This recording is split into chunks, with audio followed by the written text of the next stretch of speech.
नमस्कार। हिंदी व्याकरण के अंतर्गत आज जानेंगे शब्द और उसके भेद।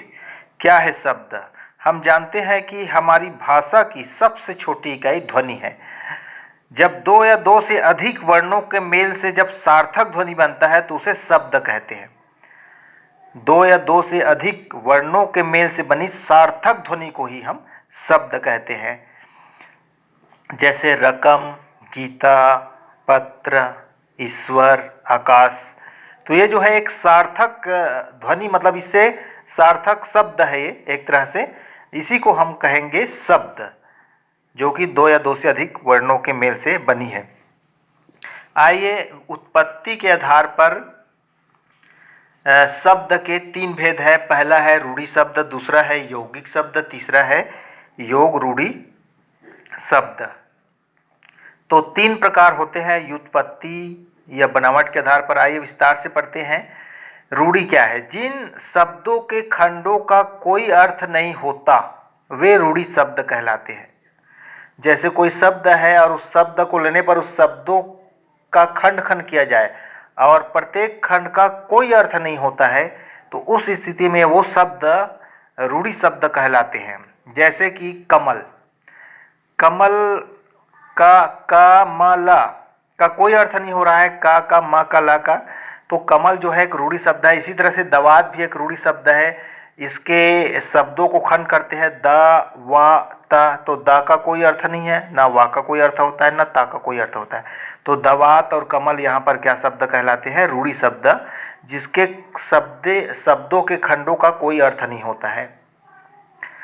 तो और बहुत सारे शब्द हैं जो रूढ़ि शब्द कहलाएंगे। उसके बाद आता है यौगिक शब्द। दो या दो से अधिक शब्दों के मेल से बने हों तब प्रत्येक शब्द का अपना अर्थ हो, वे यौगिक शब्द कहलाते हैं।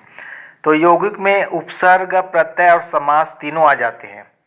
यौगिक उपसर्ग या प्रत्यय से मिलकर बना होता है। जैसे हिमालय, हिमालय का अपना अर्थ है, उसको अलग कर देते हैं। दो शब्दों से मिलकर बना है, हिम और आलय। हिम का अपना अर्थ है और आलय का भी एक अपना अर्थ है। इसी तरह से पाठशाला, पाठ और शाला से मिलकर बना है। पाठ का अपना अर्थ है, शाला का अपना अर्थ है और पाठशाला जो है उसका भी अपना एक अर्थ है। तो इस तरह के शब्दों को हम क्या कहते हैं? यौगिक शब्द कहते हैं, जो दो या दो से अधिक शब्दों के मेल से बनता है। इसके बाद जो है यौगिक शब्द के बाद तीसरा जो है योग रूढ़ि शब्द, जो यौगिक शब्दों की भांति दो शब्दों के योग से बने परंतु किसी विशेष अर्थ को प्रकट करे तो उसे योग रूढ़ि कहा जाता है।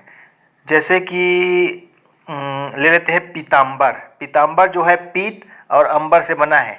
पीत का अपना अर्थ है, अंबर का अपना अर्थ है, लेकिन यहाँ पर पीताम्बर का एक और तीसरा अर्थ प्रकट कर रहा है, जैसे कृष्ण। इसी तरह से पंकज जो है पंख और जा से बना है। पंख मतलब कीचड़, जा मतलब उत्पन्न होने वाला, जबकि पंकज जो है एक विशेष अर्थ में कमल को भी कहा जाता है। तो यहाँ पर इस तरह के शब्दों को हम योग रूढ़ि शब्द कहते हैं, जो यौगिक शब्द की भांति रहता है लेकिन एक तीसरा अर्थ को किसी विशेष अर्थ को प्रकट करता है। तो इस तरह से शब्द के मूल रूप से तीन भेद होते हैं उत्पत्ति के आधार पर, रूढ़ि, यौगिक और योग रूढ़ि। यौगिक में आपका पूरा उपसर्ग, प्रत्यय और समास यहीं पर आ जाते हैं इसी शब्दों में। आइए कुछ शब्द लेते हैं जिसको हम उत्पत्ति के आधार पर अलग अलग करेंगे। जैसे राजपुरुष, राजपुरुष जो है राज और पुरुष से बना है, तो ये यौगिक शब्द है। पंकज, पंकज जो है योग रूढ़ि शब्द है। फूल, फूल जो है रूढ़ शब्द है। नीलकंठ, नीलकंठ मतलब ये जो है योग रूढ़ि शब्द है। नीलकंठ मतलब नीला है कंठ जिसका। कल, कल जो है रूढ़ शब्द है। मटर भी रूढ़ शब्द है। शक्तिशाली, शक्ति धनशाली, तो ये यौगिक शब्द है। विद्यालय भी लोग यौगिक शब्द है। गधा भी रूढ़ शब्द है। शेर, शेर ये भी शब्द है। चारपाई भी है, यौगिक शब्द है चारपाई। लड़का, लड़का रूढ़ शब्द है। तो इस तरह से हम शब्दों को अब आसानी से उत्पत्ति के आधार पर अलग अलग कर सकते हैं कि कौन सा शब्द रूढ़ है, कौन सा शब्द यौगिक है और कौन सा जो शब्द है योग रूढ़ि है। इस तरह से चलिए आइए अब उत्पत्ति के आधार पर हम शब्द भेद पड़ते हैं। तो उत्पत्ति के आधार पर 4 प्रकार के भेद होते हैं शब्द के। पहला है तत्सम शब्द, दूसरा है तद्भव शब्द, तीसरा है देशज शब्द और चौथा है विदेशी या विदेशज शब्द। क्या है तत्सम शब्द? तत्सम शब्द वे शब्द जो संस्कृत भाषा के शब्दों को ज्यों का त्यों हम हिंदी में उतारते हैं। जो शब्द संस्कृत मूल रूप में हिंदी में प्रयुक्त होते हैं वे तत्सम शब्द कहलाते हैं। मतलब हिंदी में वे शब्द जो संस्कृत में ज्यों का त्यों हम हिंदी में प्रयोग करते हैं, कहते हैं जैसे घृण, तृण, दंत, आकाश, कार्य, पत्र। ये जो है सभी जो है एक तरह से संस्कृत के ही शब्द है, लेकिन हम हिंदी में भी इसको ज्यों का त्यों उतारते हैं। इसलिए ये जो शब्द है ऐसे शब्दों को हम हिंदी में तत्सम शब्द कहते हैं। आइए दूसरा है तद्भव। हिंदी के जो शब्द संस्कृत भाषा से आए हैं किंतु उनका रूप बदल गया वे तद्भव शब्द कहलाते हैं। जैसे घृत का घी, सर्प का सांप, दंत का दांत, वायु का हवा, पंच का पांच, गौ का गाय। तो यहाँ पर घी, सांप, दांत, हवा, पांच, गाय ये जो है तद्भव शब्द कहलाते हैं। ये कालांतर में संस्कृत भाषा से हमारे भाषा में आते आते इसका रूप जो है बदल गया। घृत था लेकिन वो हो गया घी, सर्प है वो सांप हो गया, दंत जो है दांत हो गया। तो इस तरह के शब्दों को हम तद्भव शब्द कहलाते हैं जो संस्कृत भाषा से आए हैं लेकिन उसका रूप जो है बदल गया। अब आता है अगला, जो शब्द क्षेत्रीय प्रभाव के कारण हिंदी में आवश्यकता अनुसार आ गए हैं वे देशज शब्द कहलाते हैं। क्षेत्रीय प्रभाव के कारण हम उसे हिंदी में प्रयोग करते हैं, इसलिए उसे हम देशज शब्द कहते हैं। जैसे लकड़ी, लकड़ी जो है हम क्षेत्रीय भाषा में लकड़ी, पेड़ जब कट जाता है तो लकड़ी बोल देते हैं, तो हिंदी में भी प्रयोग करते हैं इसको। पगड़ी, थैला, पेट, खटखटाना। तो ये जो शब्द है ऐसे शब्द को जो क्षेत्रीय प्रभाव के कारण हमारे हिंदी में आ गए हैं उसको देशज शब्द कहते हैं या देशज शब्द कहलाते हैं। इसके बाद जो आता है विदेशी या विदेशज शब्द। क्या है विदेशज शब्द?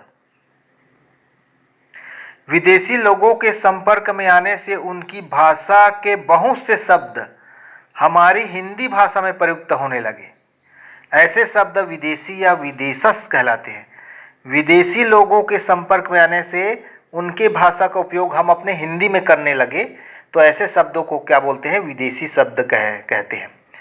जैसे कि स्कूल, मास्टर, रिक्शा, पुलिस। बहुत सारे विदेशी भाषा के शब्द जैसे तुर्की, अरबी, पुर्तगाली, अंग्रेजी जो हमारे हिंदी में आ गए हैं और हमको पता नहीं है, लेकिन ये जो है असल में ये विदेशी शब्द है। आइए कुछ विदेशी भाषा के शब्दों को विस्तार से जानते हैं। वीडियो अच्छा लगे तो लाइक, शेयर व सब्सक्राइब जरूर करना। बोर हो गए हो तो अंत में मैं आप लोगों को ज़रूर उत्साह के लिए कोई कविता जरूर सुनाएंगे। जैसे अरबी भाषा से हमारे हिंदी में आ गए हैं अल्लाह, इरादा, इशारा, ईमान, किताब, जिला, तहसील, नगद, हलवाई, अखबार, अदालत, आईना, इंतजार, इंसाफ, इम्तहान, इस्तीफ़ा, औरत, कब्र, कसाई, कानून। देखिए इन शब्दों को हम अपनी हिंदी में प्रयोग करते हैं, जबकि ये सभी शब्द अरबी भाषा के शब्द हैं। इसी तरह से